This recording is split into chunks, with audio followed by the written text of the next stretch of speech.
If you've been here for at least a month, then you might have heard me talking about enjoying a movie that is accessible. I mean, a movie that you can get into and understand by watching just that movie. We had Five Nights at Freddy's, and last week we had The Ballad of Songbirds and Snakes. Both franchises have so much pre-existing lore, but you can put the movie on and watch it without getting completely lost. This isn't one of those movies. It's like watching the sequel trilogy without having seen any other Star Wars movies. It's like watching the Avengers without having watched any of the other movies that lead up to it.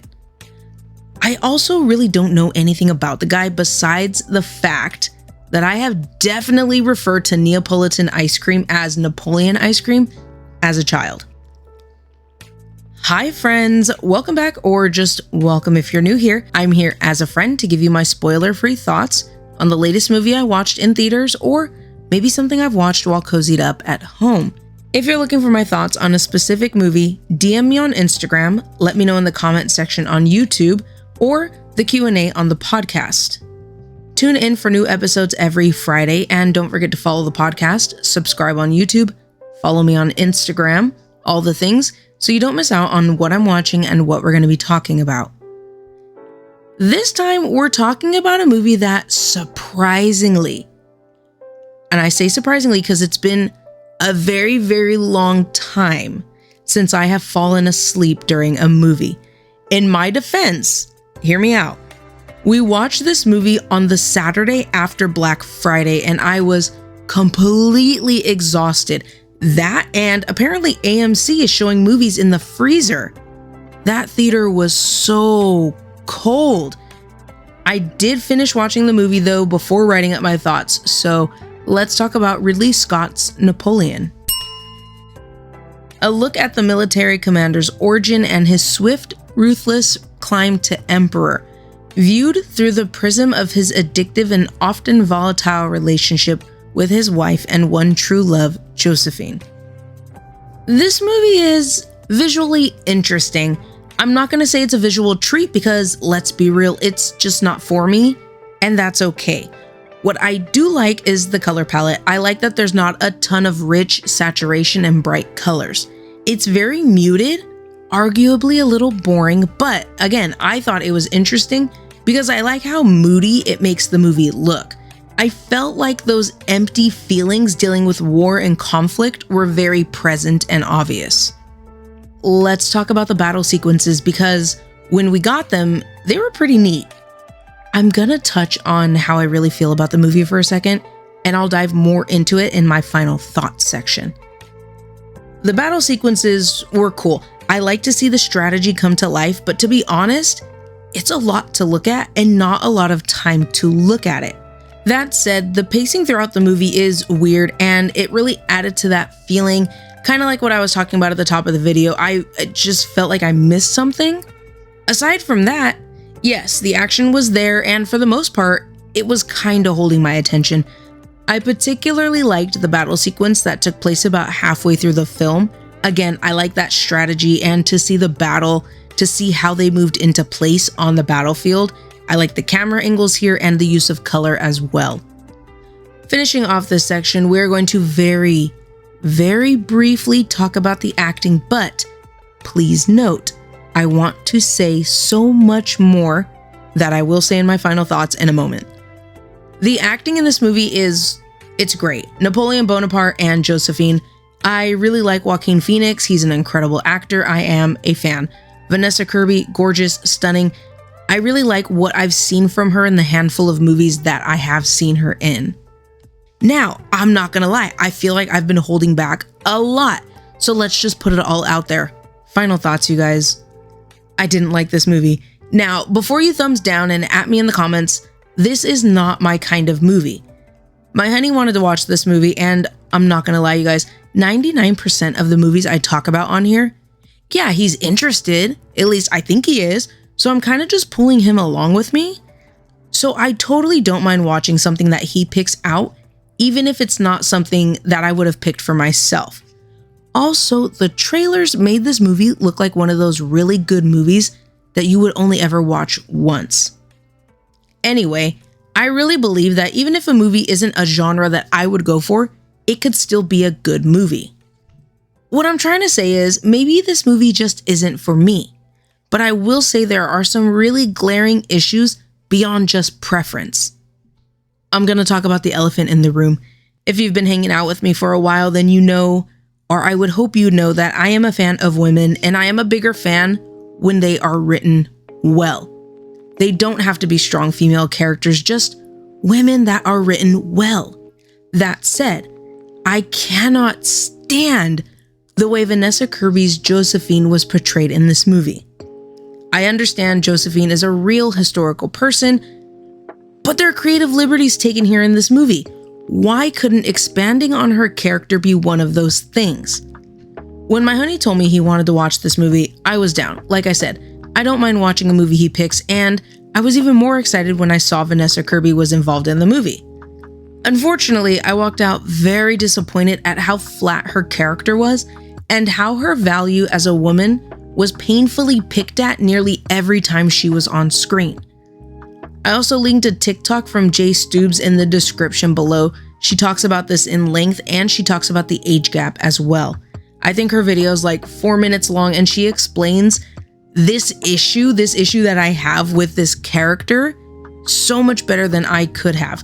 When I saw her video a few days after I watched the movie, honestly, I agree, and I just got fired up all over again. Now that that's all out of the way, I want to touch on the battle sequences again. I actually liked a couple of them. Seeing the formations was really cool, but it's like once the action started to pick up and basically the scene started to get good, it just stopped. A lot of these moments were way too short. So, because the battles were so short, too choppy, too many maybe, and the romance between Napoleon and Joséphine was so heavy, I say the movie should have focused on one thing. Focus on one and let the other be the backdrop to elevate the story. I think what would have been really cool was to see the movie in 2 parts. Part 1 for Weirdo Napoleon and Part 2 for Joséphine. The latter would be set at the same time, but it focuses more on her character, giving her depth while also highlighting the romance. Have you seen Napoleon yet? If you saw the movie already, what did you think about it? I think this movie is visually interesting. I think it shows a lot of flashes. You know what? When I watch anime with my honey and they want us to think that a character is gonna die, they start showing flashes of their life. You know what I tell my honey? I tell my honey they're playing their greatest hits. That's what this movie is. It's almost 3 hours of Napoleon's greatest hits. The sequences and moments just slip through your fingers. Well, for me anyway, it really left me feeling like it was a final that I didn't study for. I felt like there was a prerequisite that was required before watching this movie, and I did not complete it. Also, I was taken out a bit by Napoleon's age in the movie. Maybe it's something small, but it was basically in the back of my head throughout the entire runtime. I will say though that I think if this is your jam and you really like these kind of movies and you like Napoleon, then you should have a pretty good time with this movie. I will say though that this movie has a bunch of characters. A bunch of dates, a bunch of names, and a lot of talking. And not just like talking, but like political talking. Lots of talking. As you know, if you've been here for a while, I like violence and gore as much as the next person, but showing a cannon versus a horse in an extremely graphic way in the first 11 minutes of a movie, it's too much for me. The beheading, fine. The people versus explosions, fine. If you've been here for a while, then you know people we're okay with. But when it comes to graphic on-screen animal deaths, I am not here for it. All right, movie fans, that brings us to the end of the episode. If you're listening on the podcast, thank you very much. Check out the description below for a link to the podcast. If you're watching on YouTube, please consider leaving the video a thumbs up if you like the video. Thank you so much for hanging out with me as always and for catching today's episode. You can listen to new episodes every Friday. Make sure you subscribe on YouTube, follow on Spotify, follow me on Instagram, all the things everywhere, so you don't miss the next movie we're going to be talking about.